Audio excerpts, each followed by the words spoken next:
6% recycle here. The fine folks at FLEXIMOUNT contacted me about installing one of their GL1 garage lifts. And as a fact, I have a very small garage. This might be just perfect. I only have a one-car garage, so this lift should actually give me a lot more space because it's kind of hard to do these super involved projects for my YouTube channel without any floor space. Let's get this open and get the instructions out. This is packaged really nicely. Laying the template on the ground, it looks like I'll be able to fit it over the window area. I'm going to have to make a custom frame because my joists are not 48 inches on center. So I'm going to go ahead and lay that out, make that, show you what it looks like, and start working. Got these 2x4s positioned approximately where I think it's going to lay out. I use the template to mark them off, so I sort of have an idea of where I'm going. Transfer the pattern from the template to the surface you're going to be drilling. I've got everything marked out now. I can pull the template down, start drilling holes and reinforcing my brackets. Now that everything's marked, I'm going to drill the pilot holes. These bigger brackets go in the back.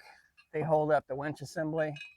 You want to start all these before you tighten anything down. That way the alignment doesn't go bad. I'll get that one in a minute. The 2x4s and the supporting 2x4s are done because my garage does not fit their 48-inch mounting system. I have verticals on one side, and then I have L brackets with little tiny upper pieces that are also connected. So it's all screwed in, and literally I'm moving the garage instead of moving the brackets, so I think we're safe on here. It's time to get the mechanism out of the box. Take your bracket and put it up in there. Okay, now hold it.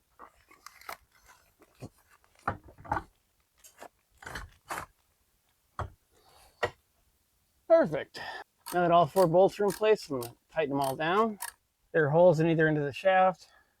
Securing these 2 bolts keeps the axle at the right distance and it keeps everything secure. You want to feed the longer cables through the front rollers. Put the basket floor down, and then you secure it with these hook and loop bolts. Platform is fully assembled. Now it's time to put the cables on. Trying to get tension on all the cables. It wants an evenly distributed load as you lift it for the first time. These are 4 brake rotors that are approximately the same weight. So I've got about 40 pounds on here right now. We're halfway up and it's smooth and consistent. I almost forgot to mention you can take the handle assembly off and actually run this with a battery drill, which makes life a lot easier. Pretty cool. Here's the finished product. It's going to be an awesome asset to my garage. As soon as I figure out the little pieces that all need to go up there in bins, it's going to make a lot more floor space for me. If you'd like the FLEXIMOUNT GL1 garage lift or any of the other fine products I make, I'll leave the links below in the description. Thank you so much for watching. This was probably the most difficult example of an installation for this. If you had a friend in about an hour and a half, you have this thing up. My custom stuff is what I had to do for my garage, and it's all going to work out. So thank you, FLEXIMOUNT. I'll see you guys next time. 6% signing out.